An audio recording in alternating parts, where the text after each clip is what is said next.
Hare Rama, Rama Rama, Hare Hare.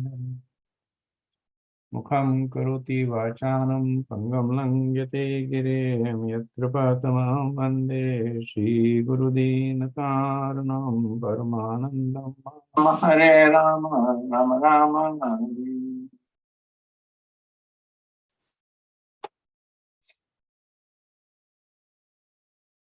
Prem Kishore Prabhu, you might want to mute yourself.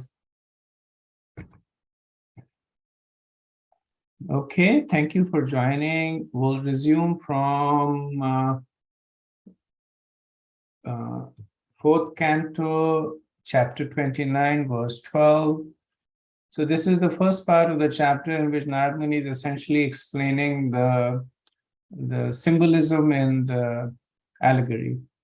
What does what stand for? So we are at the part where he's essentially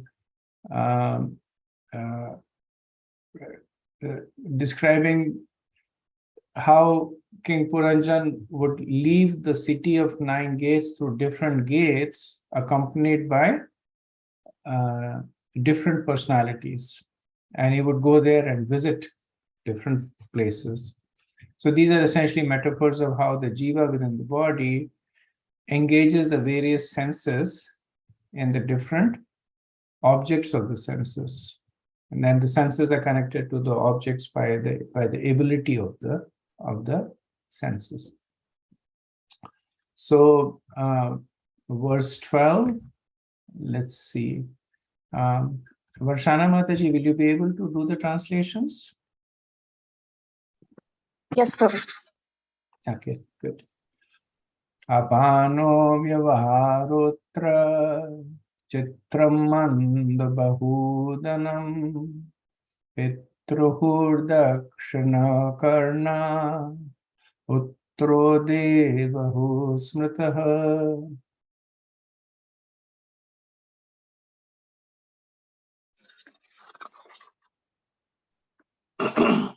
Sorry, what verse was 12th. that? 12th verse. This is 4:29:12. 12.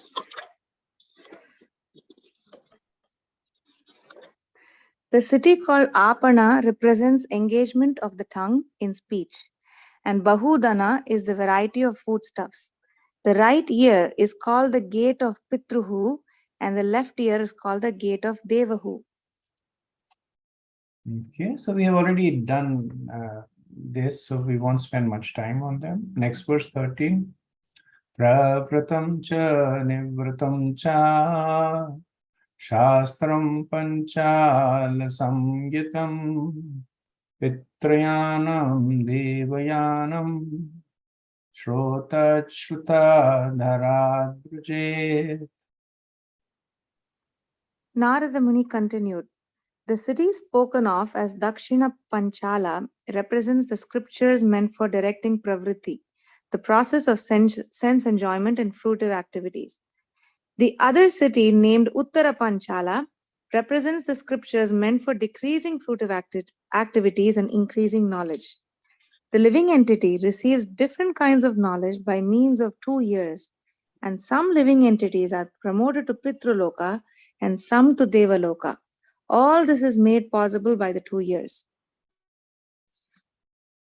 So Prabhupada says that the Vedas are known as Shruti. Shruti essentially means hearing. So the reason the Vedas are called Shruti is because they are received through oral reception. Another reason they call Shruti also is that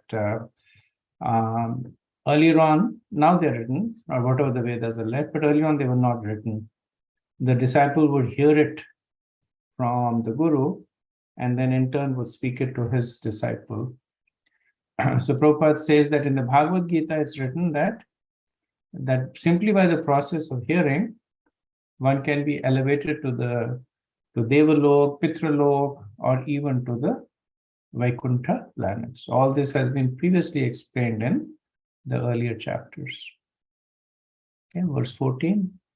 Asuri medhram avagdvara vyavayo graminamratihi upasto durmada prokto nirtir gudavichyate.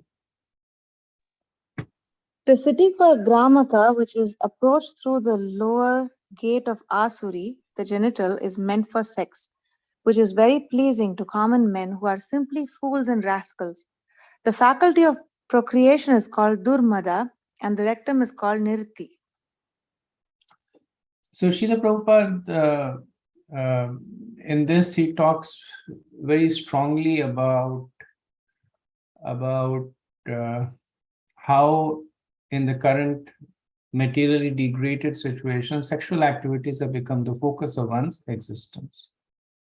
And he talks about the Sahijyas, that how they have become ambassadors of this kind of a conception. They consider sexuality to be a gateway to spirituality. And he also talks about the degradation of Vrindavan. Right? So Prabhupada says that that even in a sacred place as Vrindavan, unintelligent men pass off this rectal and genital business as spiritual activity. Such people are called Sahijya. According to their philosophy, through sexual indulgence, one can elevate oneself to spiritual platform. From these verses of Srimad Bhagavatam, however, we understand that the desire for sexual satisfaction are meant for arvak, the lowest among men. So then Prabhupada says that the word drumad means wrongly directed, and nirti means sinful activities. So although this clearly indicates that sex indulgence is abominable and misdirected, even from the ordinary point of view, the Sahajyas nonetheless pass themselves off as devotees conducting spiritual activities. And Vrindavan somehow has become the center of Sahajyas, because Krishna, he displayed his most intimate pastimes over there. So there are people who follow him externally. So that's the Prabhupada is even saying Vrindavan is in a bad situation. And then he says that if Vrindavan is not in a good situation, then people might ask me that why am I building a temple over there? And then he responds by saying that for these people, I'm building a temple. These people who are going to Vrindavan and living an abominable, misdirected life, somebody has to save them. So for their benefit, I am building a temple. So Prabhupada writes, Vrindavan is the only place where all sinful people can be rectified by means of taking birth in the form of dogs, hogs, and monkeys. By living in Vrindavan as a dog, hog, or monkey, the living entity can be elevated to the spiritual platform in the next life. So he's talking about the potency of the place and the degradation of the people who are there. And as the mode of a preacher, he's also talking about his compassion to such people. Okay, verse 15. Vaishasham narakam payu lobthako no tumi shunu hastapada upamam stabhyam yuktayati karoti cha. When it is said that Puranjana goes to Vaishasa, it is meant that he goes to hell. He is accompanied by Lubdhaka, which is the working sense in the rectum. Formerly, I have also spoken of two blind associates. These associates should be understood to be the hands and legs. Being helped by the hands and legs, the living entity performs all kinds of works and moves hither and thither. So again, we've discussed the symbolism that Vaishash is hellish planets, Lubdak is rectum, is place of death, especially for those who are sinful.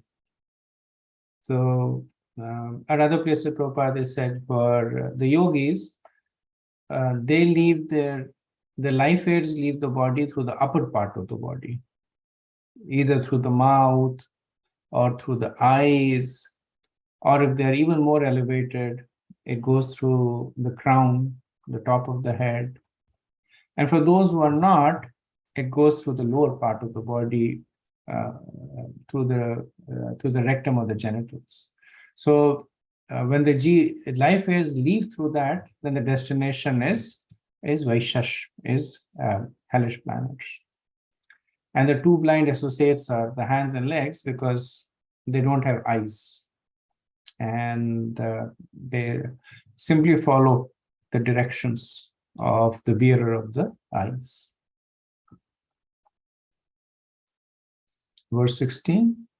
Antapuram cha hridyam vishuchir manauchyate tatra moham prasadam va harsham prapnoti tadgunaha. The word Antapura refers to the heart. The word Vishuchina, meaning going everywhere, indicates the mind. Within the mind, the living entity enjoys the effects of modes of material nature. These effects sometimes cause illusion, sometimes satisfaction, and sometimes jubilation. So Prabhupada says that the conditioned mind and intelligent are essentially being impacted by the modes of material nature. And according to the association of the material modes, the mind is habituated to go here and there. The heart feels satisfaction, jubilation, or illusion according to the modes of the material nature. Essentially, the duality that is caused by the modes. The Prabhupada quotes, this is the second time he quotes the same verse from Bhagavad Gita 327, Prakriti Kyamana Guna Karmani Sarvasha, indicating the influence of the modes on the activities of a living entity. And Prabhupada says, actually, the living entity in this material condition remains inert. It is the modes of material nature that act on the mind and the heart. The results are enjoyed or suffered by the living entity. And so this is a very succinct paraphrasing of the material existence of the Jiva. That the activities are done by the modes, but the reactions are experienced by the Jiva. That's why association with the modes is considered to be dangerous. If you give somebody the power of attorney, then they are acting on your behalf, but the results of those activities, you have to bear the consequences. Okay, verse 17.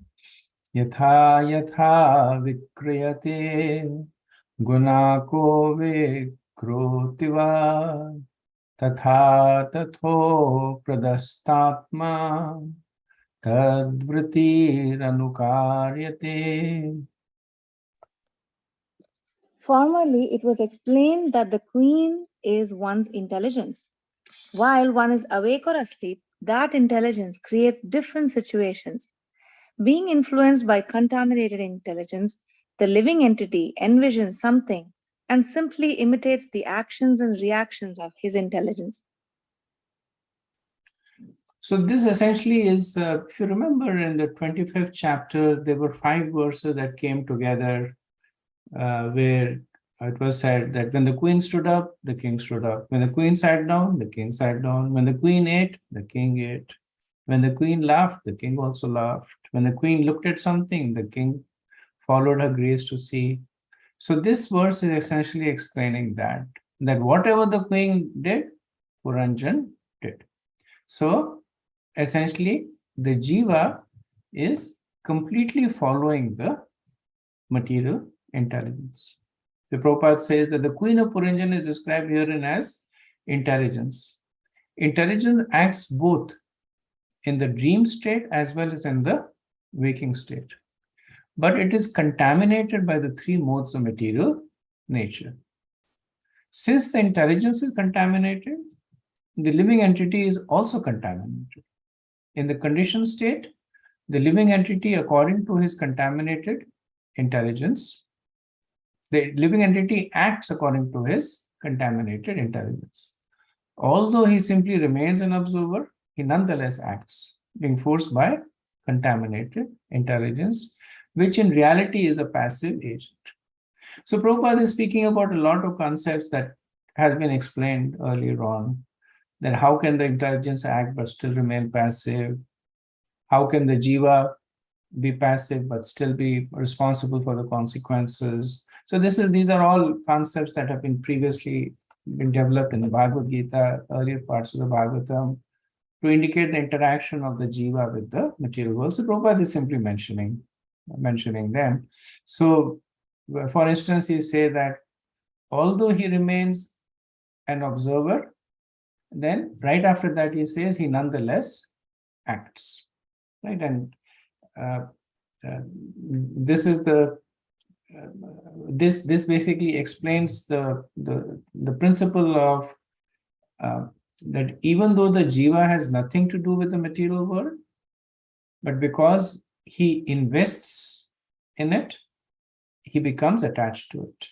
Just like a person goes to watch a movie, the person has nothing to do with what is happening on the screen. But then he may become very much empathic towards a particular character in the movie. So when the character is happy, he is happy. When the character is being beaten up, he feels lot of discomfort. So then all his pain and pleasures are felt in empathy to the character because of his choice, that he has chosen to empathize with that character. There is no real connection. Right? That's what Prabhupada is making the statement, that he's simply an observer, but he nonetheless acts. Right?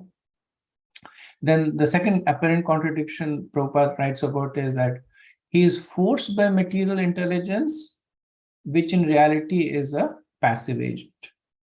So how can a passive agent force anything or anyone that is active?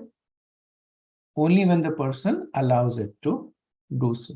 Right? Just like a person may voluntarily put on a pair of tinted glasses and then suddenly his vision is changed. So the change is forced by the glasses, even though they are passive, because the person chooses to put them on. Right? So similarly, the material intelligence is passive. It is jad. But because the jiva is accepting the results of the material intelligence, it is being forced to act by. And again, these concepts have been explained in a lot of details earlier on. Prabhupada simply mentions it to explain the symbolism over here. Okay, next we have a set of 3 verses. Deharatastva indriyasva samvatsaro rayogatihi dvikarma chakrastriguna dhajva pancha subanduraha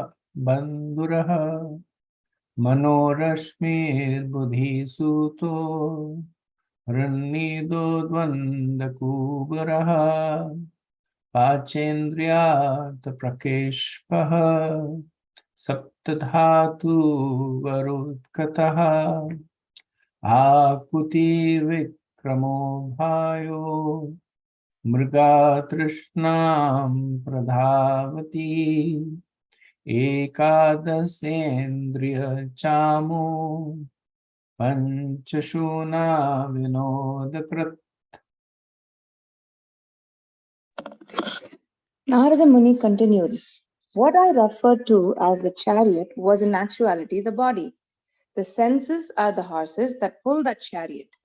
As time passes, year after year, these horses run without obstruction, but in fact, they make no progress. Pious and impious activities are the 2 wheels of the chariot. The 3 modes of material nature are the chariot's flags. The 5 types of life air constitute the living entities' bondage, and the mind is considered to be the rope. Intelligence is the chariot driver. The heart is the sitting place in the chariot, and the dualities of life, such as pleasure and pain, are the knotting place. The 7 elements are the coverings of the chariot, and the working senses are the 5 external processes. The 11 senses are the soldiers. Being engrossed in sense enjoyment, the living entity, seated on the chariot, hankers after fulfillment of his false desires and runs after sense enjoyment life after life. So this appears in the 26th chapter when Puranjan goes hunting and he sits on a chariot. So this verse is essentially describing the symbolism in the chariot, and the metaphor is describing the entanglement of the living entity in sense enjoyment. So Prabhupada explains that the Jiva is transmigrating through many species of lives in many planets of Brahma Bhuvana Loka. It goes from Bhagavad Gita. Why is he transmigrating? Because he has the desires and because of the results of his past pious and impious activities. Right? So these are the two wheels of the chariot on which the Jiva is sitting, and as the wheels rotate, the chariot is moving. So the pious and the impious activities are forcing the Jiva to take on different bodies. And then Prabhupada says that that's not the real progress. The real progress is getting out of the material body altogether. This is just like the airplane that is captured by gravity of Earth and seems to be flying, but it is actually trapped. Real progress is breaking free of the entrapment of fruitive activities like karma, gyan, keval, vishera, bandha. He says karma kanda, gyana kanda, kevala, vishera, bandha.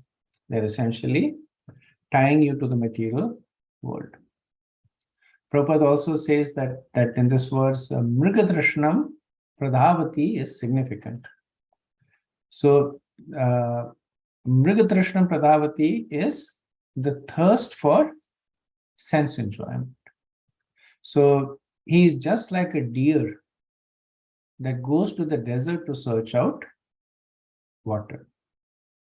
In a desert, an animal simply searches in vain for water. Of course, there is no water in the desert. And the animal simply sacrifices his life in an attempt to find it. So similarly, everyone is planning for future happiness, thinking if he can somehow or the other reach a certain point, he will be happy. In actuality, when he reaches that point, there is no happiness. He then plans to go further and further to another point. This is Mrigatrishna, the basis of sense enjoyment in the material world. So this is essentially what Prabhupada describing as the X+1 syndrome.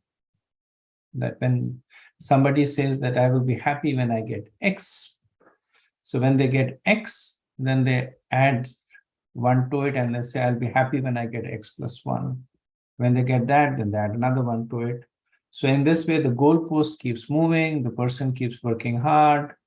There is always this set of unfulfillment that I still haven't reached my goal because the goal is constantly moving. And ultimately, the person gives up his life in frustration, continuing the same cycle. Verse 21. Samvatsara sachandvega kalo yenupalakshitaha tasyaniha gandharva gandharvyo ratriyah smritaha harante ayu parikrantya shashtyauttar satrayam.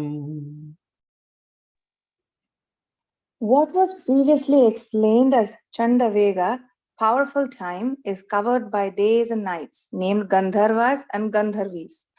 The body's lifespan is gradually reduced by the passage of days and nights, which number 360. So Prabhupada says that parikrantya means traveling, by traveling. So the living entity travels on this chariot day and night during a year which consists of 360 or more days and nights. Life's progress is taken for the unnecessary labor required to cover these 360s, days and nights of life. Verse 22. Kalkan jara sakshad lokastam nabidandati swasharam jagre mrityu kshayaya yavaneshwaraha. What was described as Kalakanya should be understood as old age. No one wants to accept old age, but Yavaneshwara or Yavana Raja, whose death accepts Jara, old age, as his sister. So this was described in 427. And Prabhupada says that how the living entity encaged within the body is forced to accept old age just before death. So old age is essentially a forewarning that death is around the corner. Yavaneshwar is the emblem of death, Yamraj. Before going to the place of Yamraj, the living entity accepts Jara, old age, the sister of Yamaraj. So she's considered as the elder sister because she appears before him. One is subjected to the influence of Yavanraj and his sister due to impious activity. Right? So what about those who are devotees? Prabhupada says that those who are engaged in devotional service under the instruction of Narad Muni are not subjected to the influence of Yamaraj and his sister Jara. If one is Krishna conscious, he conquers death. So then one might say that the devotees die. So then Prabhupada explains, after leaving the material body, he does not accept another body that is material but returns home back to Godhead. This is verified by Bhagavad Gita 4.9. Right, so conquering death is conquering repeated death. So, and Prabhupada says that they're not subject to old age and death. So in terms of not being subject to old age, their devotees are not subjected to the debilitating effect of old age.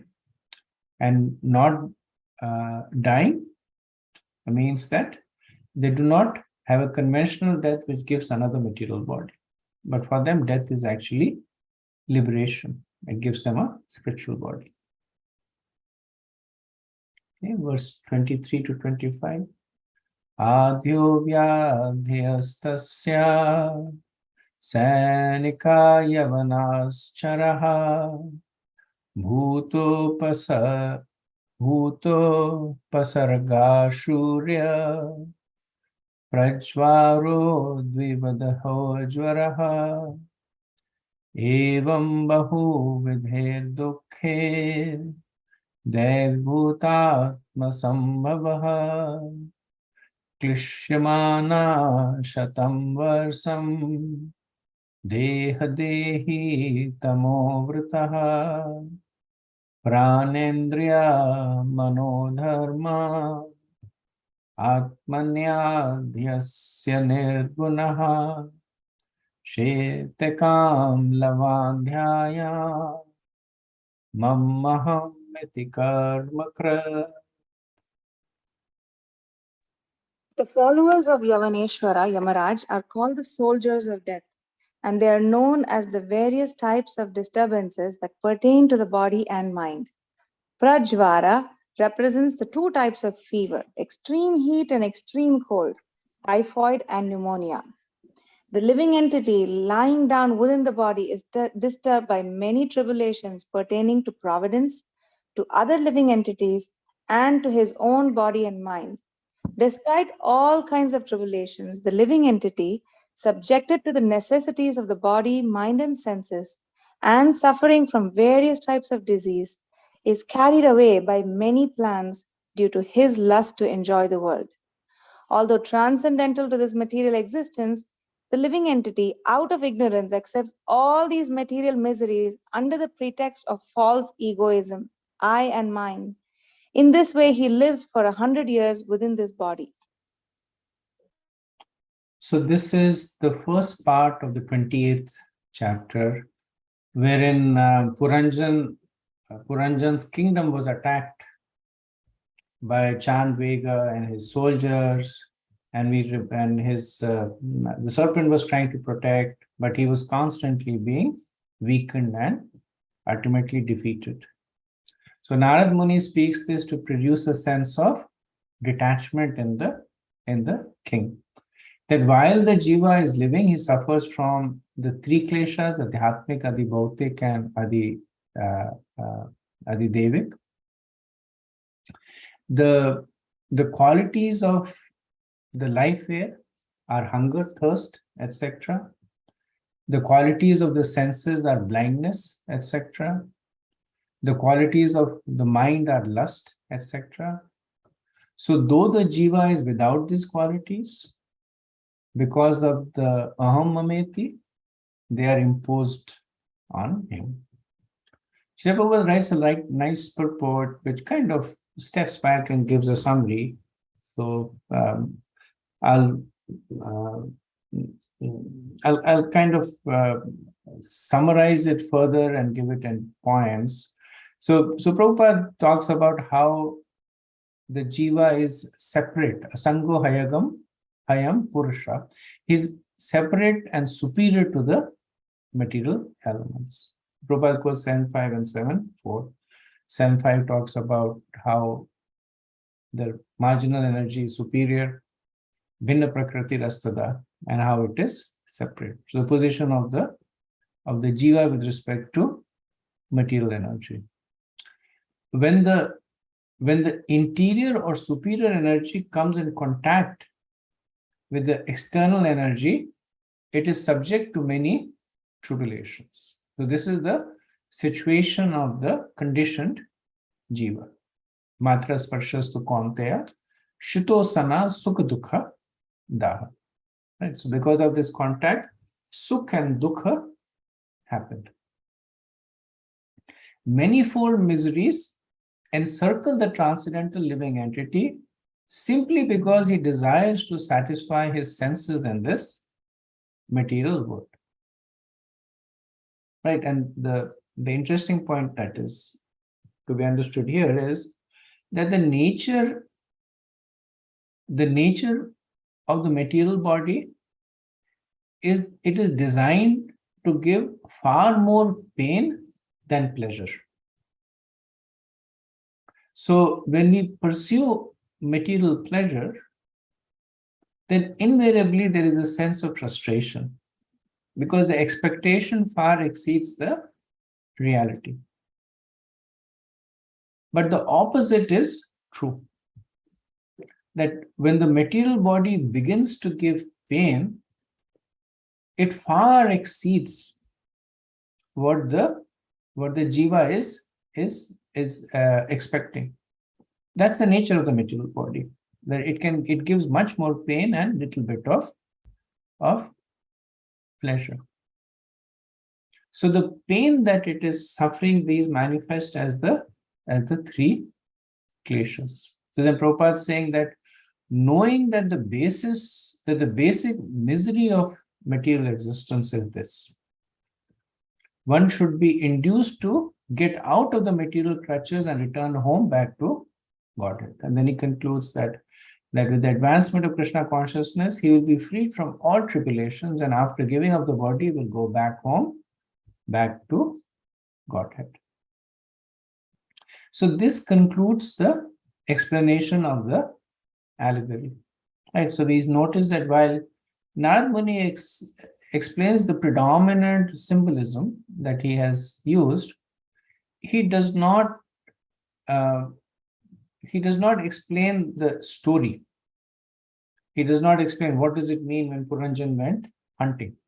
Does not mean what does it mean that his wife was angry with him when he returned, or the fact that Chandvig attacks him, etc., etc. Because the expectation is, at least from his perspective, that with the understanding of the principal elements of the allegory, one can extrapolate it to the allegorical incidents and then understand the underlying message. Now, for us, it may be difficult, but it's kindly been done by us, by Srila Prabhupada and the other acharyas. Narad Muni will now begin to preach directly to Puranjan. Right? So this concludes the explanation of the allegory. Now he's not going to be speaking with indirectly or through symbolism. He'll still use later on one small allegory to explain. But essentially, he is now going to be preaching directly to Prachinabari, sorry, not to Puranjan. He's going to be speaking directly to Prachinabari. Okay, so we'll do these two sets of verses and then after that pause for any discussion. Yadatmanam vigyaya bhagvantam param gurum purushastu vishajeta guneshu prakrite swudrak gunabhimani satada karmani kurute vasaha shuklam krishnam lohitam va yata karma bhijayate. The living entity by nature has minute independence to choose his own good or bad fortune. But when he forgets his supreme master, the personality of Godhead, he gives himself up unto the modes of material nature. Being influenced by the modes of material nature, he identifies himself with the body and for the interest of the body becomes attached to various activities. Sometimes he is under the influence of mode of ignorance, sometimes the mode of passion, and sometimes the mode of goodness. The living entity thus gets different types of bodies under the modes of material nature. So in the previous verses, Narad Muni had explained the various symbolism of the allegorical story. Now in 6 verses, he will explain the philosophy that is being presented by the story. So this particular verse, talks about the cause of the fall of the Jiva and its consequences. So what is the cause of the fall? The Jiva exercising its minute independence sometimes leaves the shelter of the Lord. Just like a servant may leave the employer and seek to start his own company. Right? And then he tries to, so he thinks that I will become like my master. So then he faces the challenges of trying to imitate the master. So Narad Muni calls the Jiva Swadraka. Swadraka means self-seer, indicating that by nature, the Jiva is fully aware of its own spiritual identity and can see his own welfare. But despite that, for some reason, he makes this choice of leaving the shelter of the Lord. The consequence is that he forgets the Lord and becomes attached to the gunas. And because of this, he is helplessly performing actions in one of the 3 modes. And because of that, he is taking repeated births in different bodies according to the 3 modes. So this cycle of repeated birth and death driven by the modes is explained in Bhagavad Gita 13:22, Purusha Prakriti Stohi Bhomte Prakritin Pratijan Guna, that the living entity in the material nature follows the way of life, enjoying the 3 modes of nature. This is due to his association with the material nature. Thus, he mates with good and evil amongst various species. So, for example, at least in India, the school systems have become very competitive now. So, because of that, it's creating a lot of pressure on the students. And the majority of the students are experiencing a lot of anxiety and disappointment. Why has this competitiveness happened? Because there are limited seats and there are many applicants. So the more it is disproportionate, the more the competition will be there. Similarly, when the jiva becomes conditioned, there are infinite competitors, other jivas like him, and there is only one seat.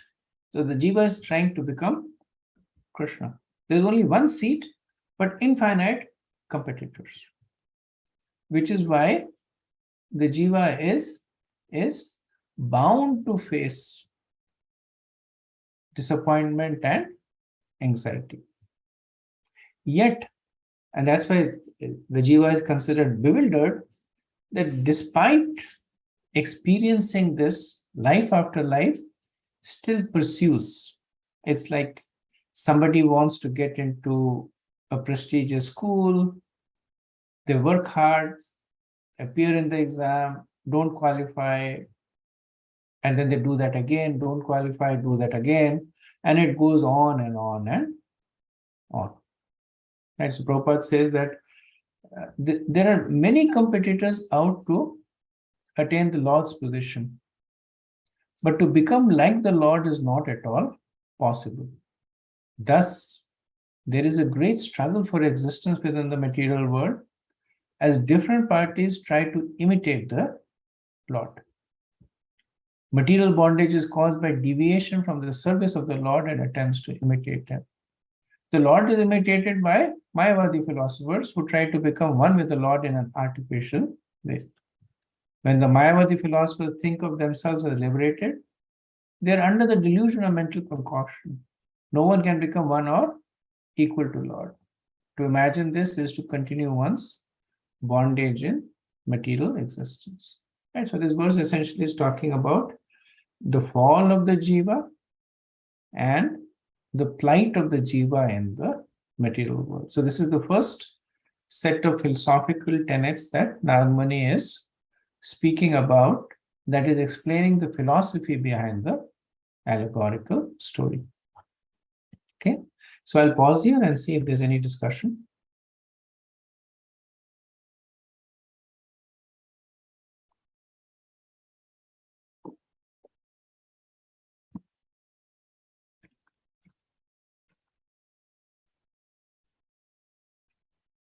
Okay, if not, so like I said, we are all familiar with these concepts, and Srila Prabhupada uses this as an opportunity, as he does very often, to emphasize through repetition. So same thing is presented over and over again, and as we read it, as we try and internalize it, it makes a slightly deeper impression every time we meditate on it.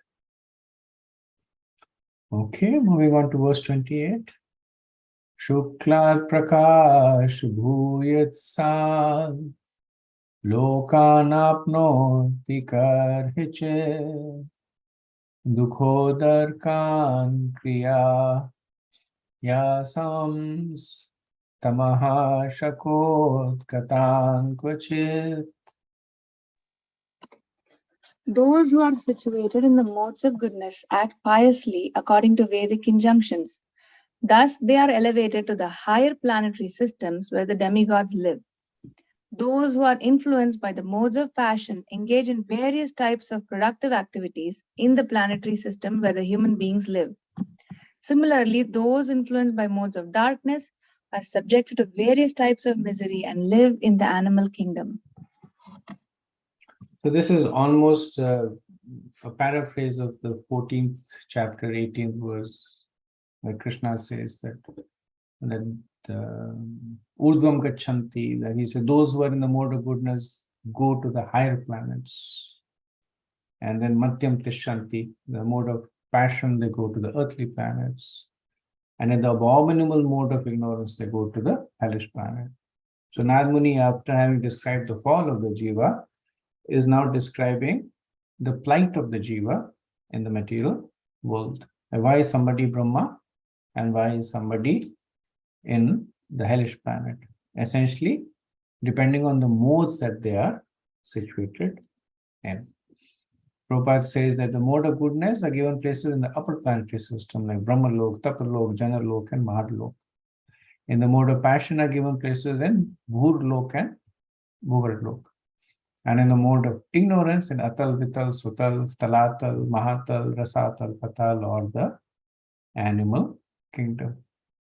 Srila Prabhupada also notes that in the current day, people are mostly in the mode of passion or ignorance. So the capitalists, which is the people who are running businesses, making money, they're in the mode of passion. And the people that they're employing, the workers, they are in the mode of ignorance. And the few people who are in the mode of goodness, they are karmakandis, who are essentially aspiring for heavenly planets. Or even a smaller part are Jnanakandis that are aspiring for Brahma liberation. So in this way, all classes of living entities in various species of life are existing within the material world. This explains the superior and inferior life forms within the material world. In the second canto of the Bhagavatam, in the purport, Prabhupada writes that that manufacture of the necessities of life in factories and workshops is excessively prominent in the age of Kali, or in the age of machine. And he says this is the summit stage of the quality of darkness. Such manufacturing enterprises by human society are in the mode of darkness because factually there is no necessity for the commodities manufactured. So what happens is that the capitalists, in order to sell their products, they create a demand. So if we look around ourselves, a lot of things that we consider as necessary, they have only become necessary because we have been told that it is necessary, or because the society has evolved to a point where they have become necessary.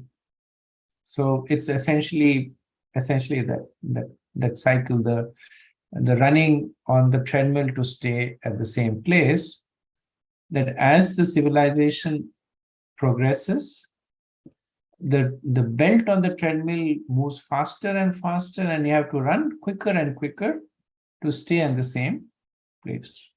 Right? So if you look at maybe 1 or 2 generations before us, the necessities of the life was much lesser at that time.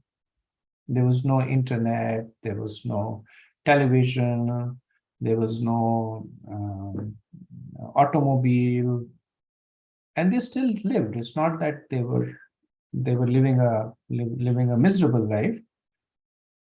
And if you will look forward in the next couple of generations, there will be new things that will get added, and they will become necessities of life.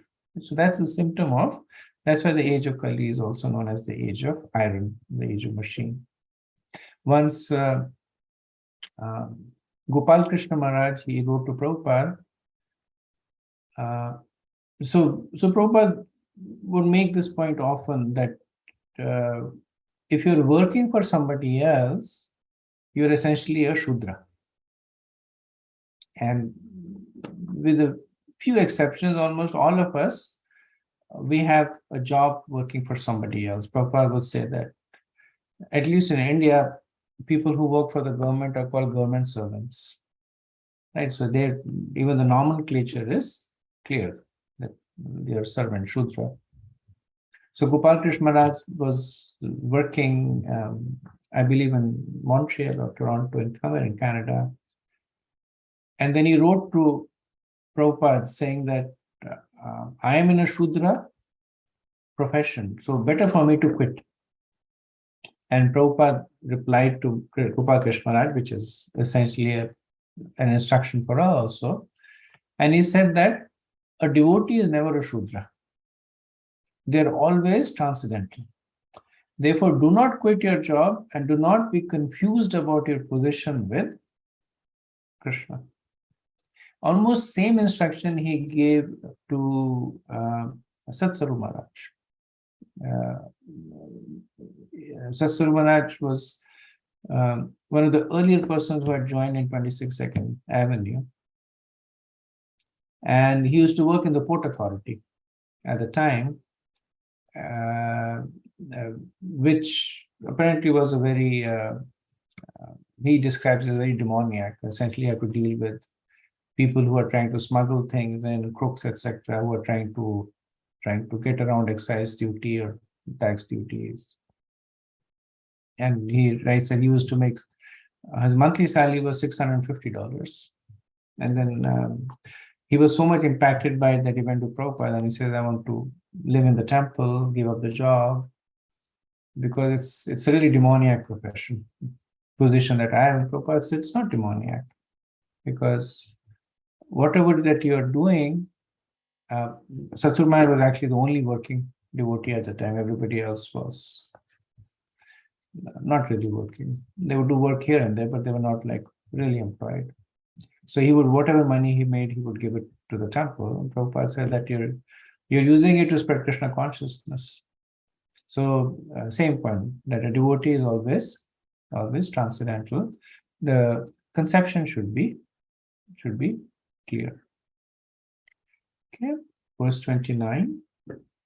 Kvachit puman, kvachit chastri, kvachinabhinobhyam mandadi, devo manushya striyagva, yatha karma gunam bhavaha. Covered by the mode of ignorance and material nature, the living entity is sometimes a male and sometimes a female, sometimes a eunuch, sometimes a human being, sometimes a demigod, sometimes a bird, and an animal, and so on. In this way, he is wandering within the material world. His acceptance of different types of bodies is brought about by his activities under the influence of the modes of material nature. So in the previous verse, the discussion was about the Jiva moving to various planetary systems. This verse talks about the Jiva moving into different bodies. And essentially, transmigration is a combination of these two things. That the Jiva may move from one planet to another, and definitely from one body to another. And the body type may or may not be the same. And similarly, may move from one planet to another. The planet may or may not be the same. So Prabhupada is a very interesting purport, fairly long, and he divides it into two parts. He gives the 5 stages of the conditioning of the Jiva, and then the 7 stages of the subsequent liberation from this conditioning. Right, so let's go through the 5 stages of the conditioning.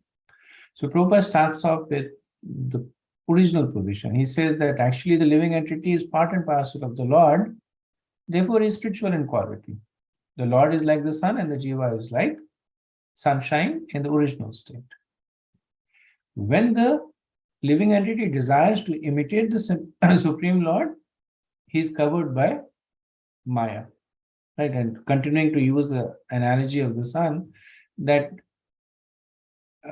the sunshine, the small particles of the sunshine can be covered by the cloud of Maya, and they lose their shining.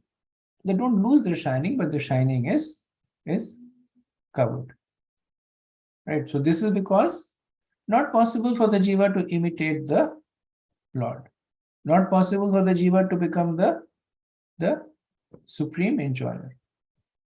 But when the Jiva thinks that these two are possible, that I can be the Lord, I can be the supreme enjoyer, then covered by Maya. Then under the influence of the Maya, the living entity becomes exactly like a person haunted by a ghost.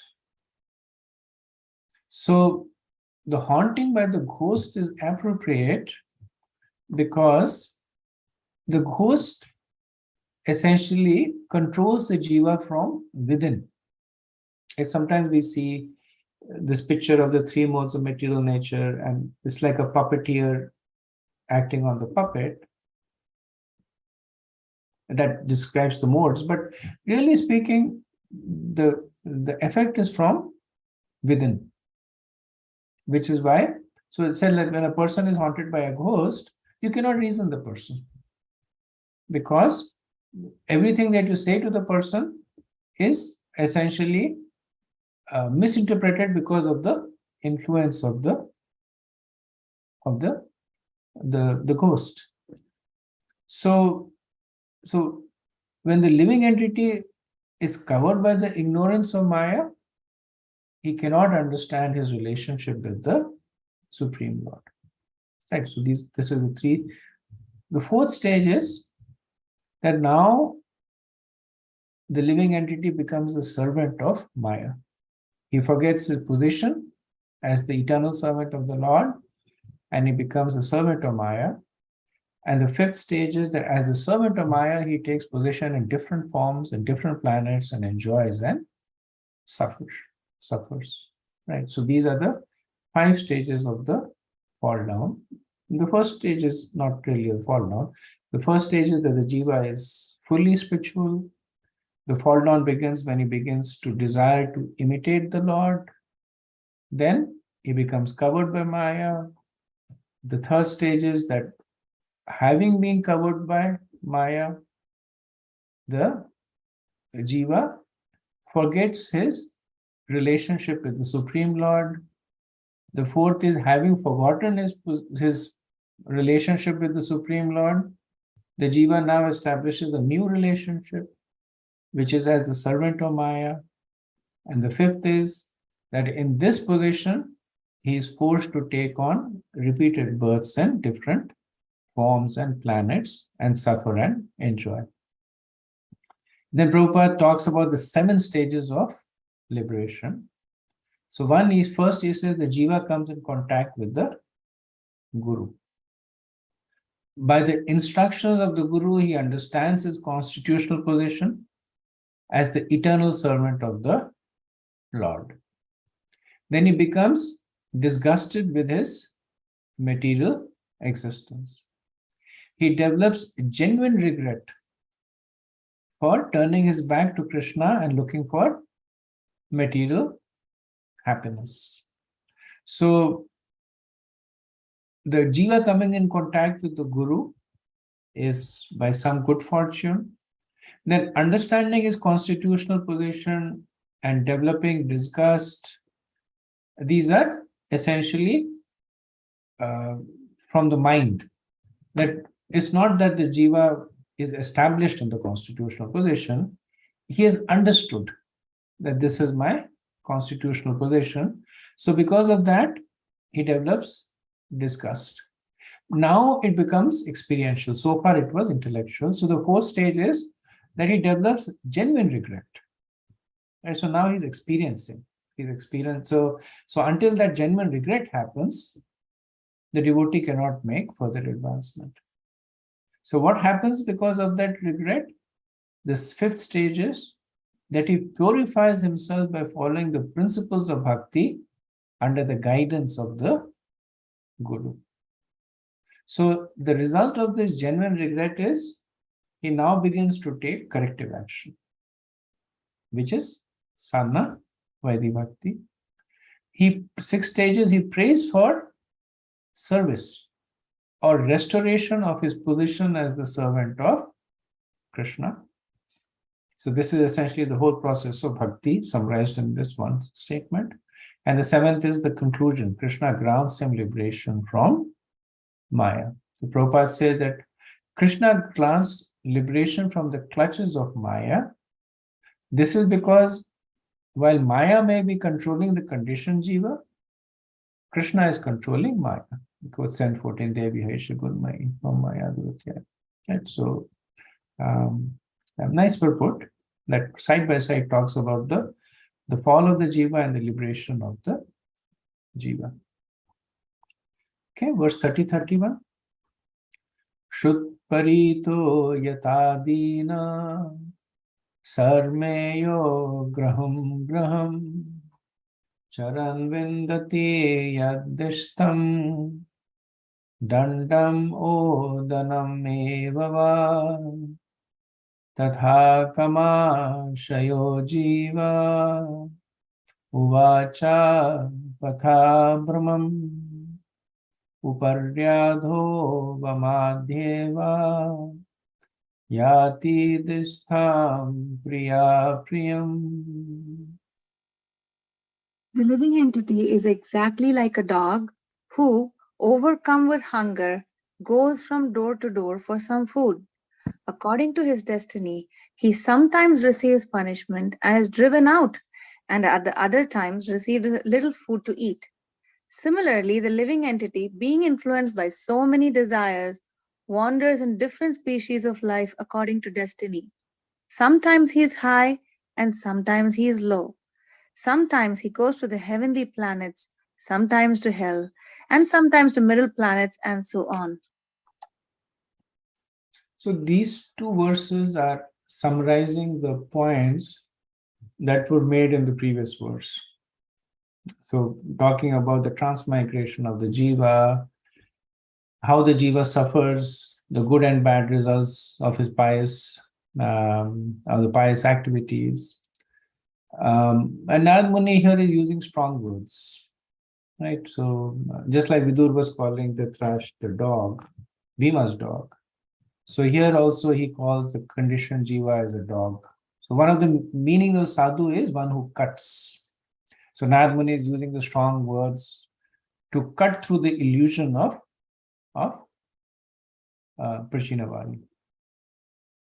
So Vishnu Chakravarti says that he calls the dog Dina, so that Prachinavadi does not get confused that he's actually talking about his dog. So understanding is the king may have had many dogs, and Narad Muni is explaining again through metaphor. So he's clarifying over here that I'm not talking about your dogs. I'm talking about the Jiva whose activities become like a dog. In some life they're happy, some life they're unhappy. In a life, sometimes they're happy, sometimes they're unhappy. Prabhupada says sometimes he's high and sometimes he's low. So this we can understand as sometimes he's happy and sometimes he's unhappy. Sometimes he's in an elevated position, maybe to an elevated planetary system. Sometimes he's in a degraded position. Prabhupada makes this very interesting point that that if you read this verse and you understand that conditioned life forces you to live like a dog, so best to become Krishna's dog. So sometimes people object to the fact that becoming a devotee is demeaning. And you're constantly groveling in front of Krishna. You're giving obeisances, you're bowing down, you're glorifying the Krishna. And Prabhupada says that you're doing that anyway. That's the nature of material life. So might as well do it to a person who deserves to be glorified. And the results are different. That when you become Krishna's dog, then you will become perpetually, eternally happy. And then he quotes the song by Bhakti Vinod Thakur, Vaishnava Thakur Tomar Kukura Baliya Jana More. So Bhakti Vinod Thakur offers to become a Vaishnav's dog. Right? So Bhakti Vinod Thakur is being even more humble. I don't even want to become Krishna's dog. He says, Vaishnava Thakur Tomara Kukura. Kukura means dog. That make me your dog. So one should engage in the service of the Vaishnavas and try to please them in every respect. Unless one does so, he does not make spiritual advancement.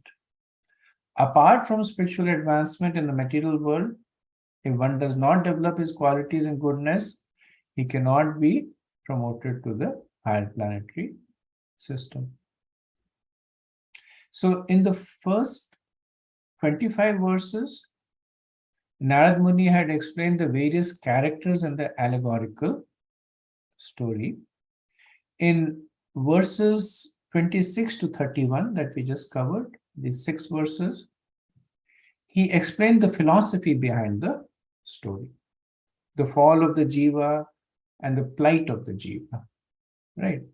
Now he will speak about the rise of the Jiva to complete the circle, and he will present it in 2 ways.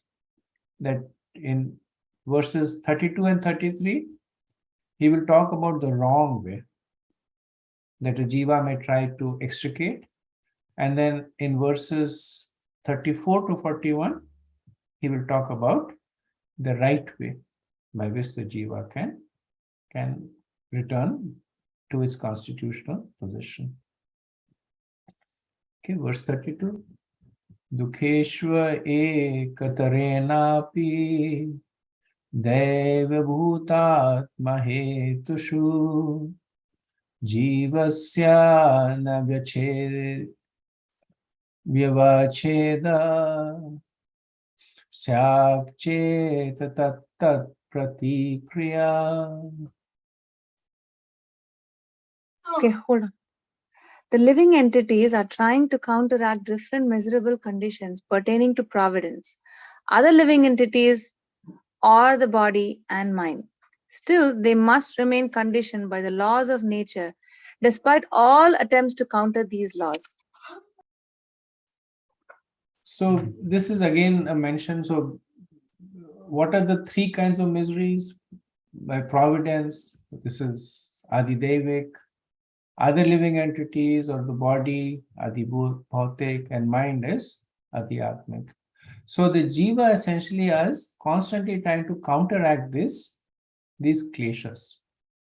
But despite their attempt, they continue to remain conditioned by the laws of nature. So essentially the point Narad Muni is now introducing is that there is no remedy. There is no remedy because there is no cessation of these 3 kinds of miseries. So the Vishwanath Chakravarti says that the dog gets the stick, but one may argue that the intelligent man does not engage in the items that cause the suffering. Right? So the understanding is that one may say that in this material world, there are many causes of suffering, which is the stick to the dog. So the person who's intelligent will say, I am not engaged in these causes of suffering. Essentially, the person in the mode of goodness. But Narad says that all these remedies also become causes of further suffering, these 3 kinds of suffering. So the mode of goodness is not really a cure for the suffering. It is a balm. It kind of masks the symptoms, but the suffering remains. So we see that sometimes when you invite people for Namat or Satsang, they'll say that when the Lord will give me inspiration, I will come. But they won't say the same thing for material endeavor. Right? They won't say that when the Lord will give me inspiration, I will go and do my job. Or when the Lord will give me inspiration, I will go and spend time with my family. There they will take initiative. Right? They don't wait for any inspiration. So the nature of the nature of the material existence is that because the Jiva is trying to make the best of the worst, that becomes their preoccupation. Right? The example is given that the scientists will sometimes put in the cage of a rat. At one end, they will put cheese, and at the other end, they will put electric current. And when the rat comes, it will try and go to the part where the current is, get a shock, go to the other part, get a cheese, and then it will figure out, okay, this is where cheese is, avoid the current, go to the cheese, and then they'll switch it. So the next day the rat comes, it gets a shock. Now it again goes back to this cheese, and then they keep switching it back and forth, cheese and current, current and cheese. And the rat is so busy trying to figure this out that does not realize that the cage is actually open. There is no door on the cage. So it's like when a person, when one foot is stuck in the quicksand, then if he tries to use the other foot, then he may extricate the first foot, but then the other foot gets stuck. And then he tries to use the other foot, then that foot gets stuck.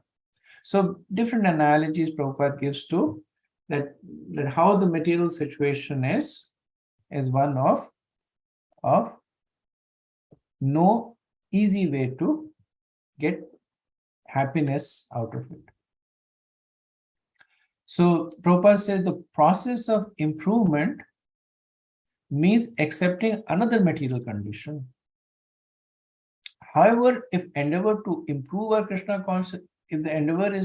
our Krishna consciousness, the distress of material life will disappear without extraneous endeavor. Krishna therefore promises, Kaunteya Pratichanahi Name Bhakti Prananshati 931. One who takes to the path of devotional service will never get vanquished. So Prabhupada is, Narad Muni has not spoken this. Narad Muni has spoken this verse in order to create space in the heart of the listeners, so that now he will speak about bhakti. So when one hears this kind of verses, then one often questions that we are living in this material world, we have to work, we have to get food, we have to support the family. So where is the line between endeavor and over endeavor? And one of the examples that is given is the pastime of King Chitraketu. So King Chitraketu, he had 1 crore wives, 10 million wives. And it is said that although he was capable of producing children, he did not receive a child from any one of them because all of the wives were barren. Now, what's the probability of that happening? So that was a clear indication that he was not destined to have at least a son. Doesn't say about children, maybe he had daughters, not clear. But he was not destined to have a son. But he continued. When the sages came, he started pleading with them. The Parvat Muni came, he pleaded to him. So even though he understood that destiny, and Parvat Muni said that you're not destined to have a son, but he still insisted. And then as a result of that, he suffered 1,000,000 times over. Right? He had the son, what was the name of the son? Dukha Shoka, right? Harsha Shoka. Harsha Shoka, thank you. Right, happiness, unhappiness. And he experienced a little bit of happiness, so much of intense unhappiness. That's the consequence of over endeavor. So different situations, different people, the lines are different. But the point is that we know, we get a sense of when we are working according to our destiny, and when we are trying to over endeavor and conquer our destiny. Okay, I'll do 2 more verses and then we'll stop for if there's any discussion. Verse 33. Yatahi purusho bharam sirsa gurumudvaham tam skandena sa adhate Tatha sarva pratikriya.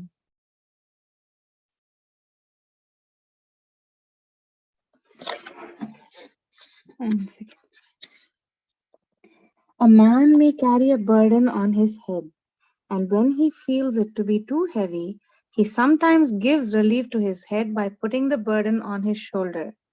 In this way, he tries to relieve himself of the burden. However, whatever process he devises to counteract the burden does nothing more than put the same burden from one place to another. So Nan Muni is explaining the nature of addressing material mysteries. So it's like a person is carrying a heavy burden on one shoulder, and then the shoulder starts paining, then he moves it to another shoulder, and then he feels so much of relief. But then the other shoulder is now going to pain, and then he moves it somewhere else. So this process goes on. Prabhupada notes that that this whole material advancement is actually rearranging the threefold miseries. And then he gives a contemporary example of how, under the name of advancement of civilization, there was a need to solve the problem of transportation, to quickly go from one point to another. So to solve that problem, cars were built. Now, for the cars to travel, the roads were built. But when the cars are traveling on the roads, what's happening? There is congestion, there is delays, there are accidents, and there is pollution. So you've solved the problem, not even fully solved it, because sometimes the cars take more time than walking. In Bangalore, I've heard that during rush hour, 1 kilometer might take 10 to 15 minutes by car. So people actually have started walking over there. So you may not even have solved the rapid transportation problem, but even if you have introduced so many other problems. There are accidents, there is pollution, climate change is a big issue now. So it's essentially the process of rearranging the threefold miseries. Okay, verse 34. Naikanta pratikara karmanam karma kevalam dvayam hayya vidyopasrutam swapne swapna ivangaha. Narada continued, O you who are free from all sinful activity, no one can counteract the effects of the fruitive activity simply by manufacturing a different activity devoid of Krishna consciousness. All such activity is due to our ignorance.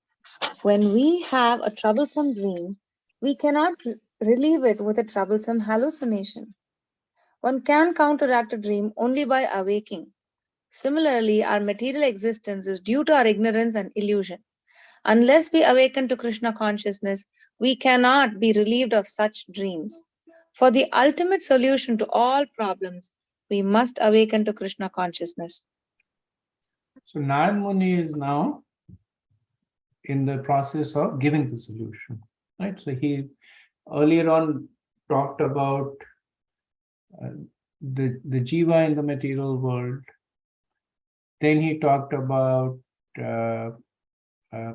the possible solutions, right? The previous verses were talking about possible solutions, essentially material solutions for the problem. That one can perform pious activities like giving in charity, doing yajna, and then lead a good material life. And then Narad Muni basically debunked that, saying that it's essentially just rearranging the three kleshas. Now he is talking about yet another process that might be recommended for addressing suffering in the material world, which is prashchit. Right? So he says, you who are free from all sinful activities, no one can counteract the fruitive activity simply by manufacturing a different activity. So one can try and perform atonement, but the atonement is not going to be a permanent solution to your miseries.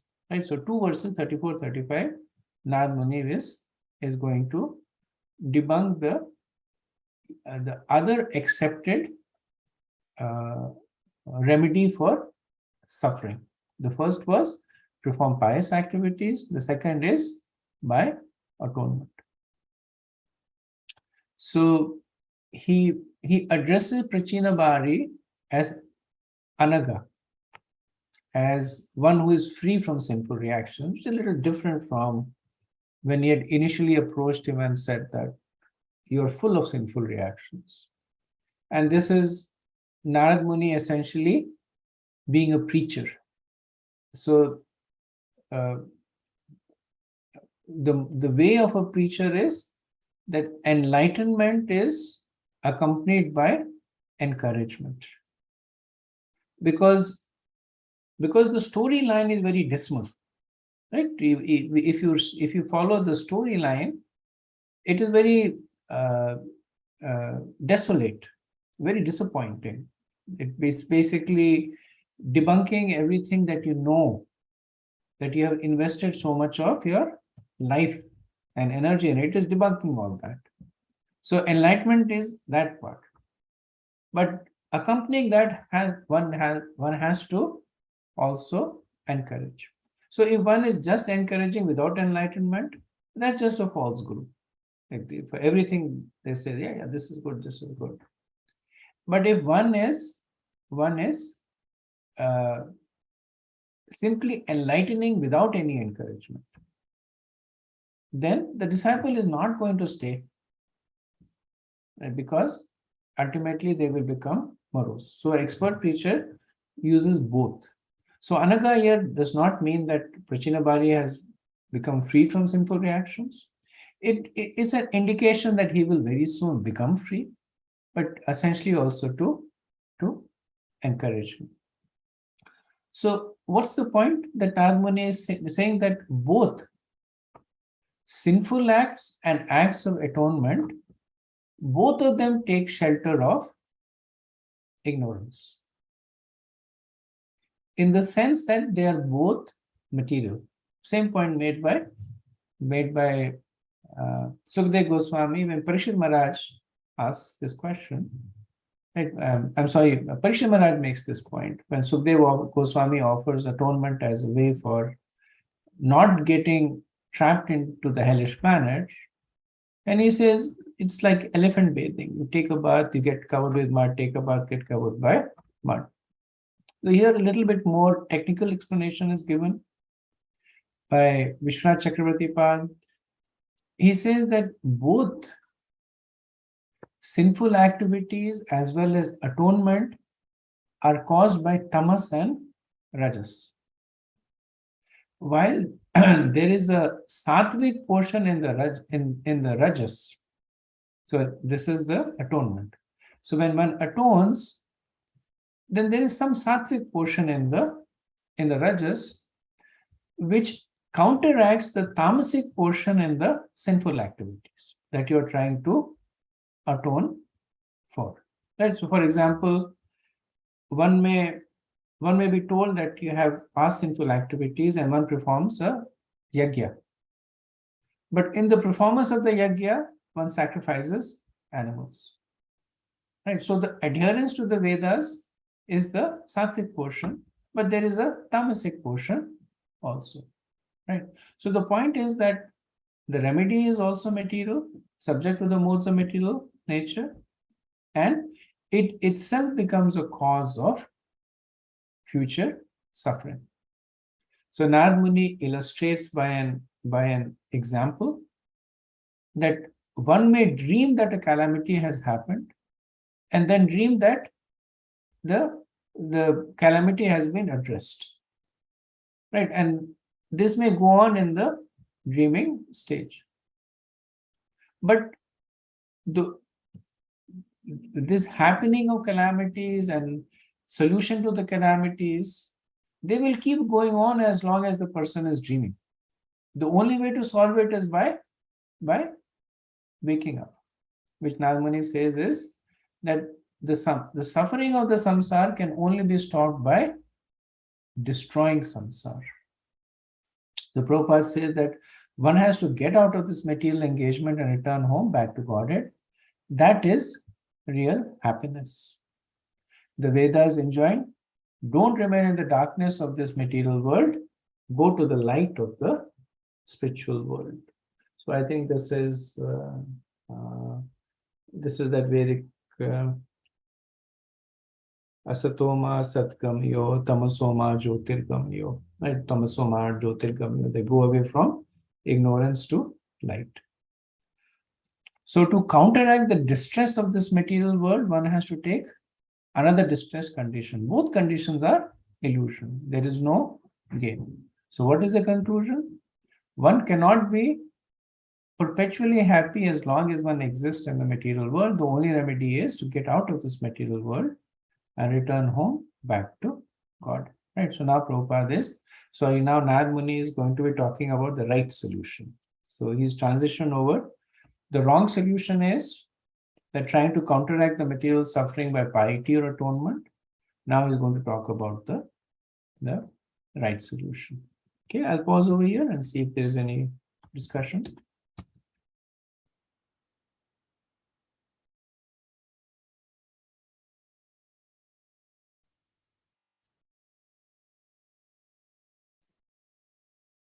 Okay, if not, then we'll end here. Vanchakalpatarubhyascha kripasindubhya cha patitanam pavanebhyo vaishnavebhyo namo namaha. Ananta Koti Vaishnav ki jai. Srila Prabhupada ki jai. Nithai Gaur Premanand. Hari Hari. Hare Krishna.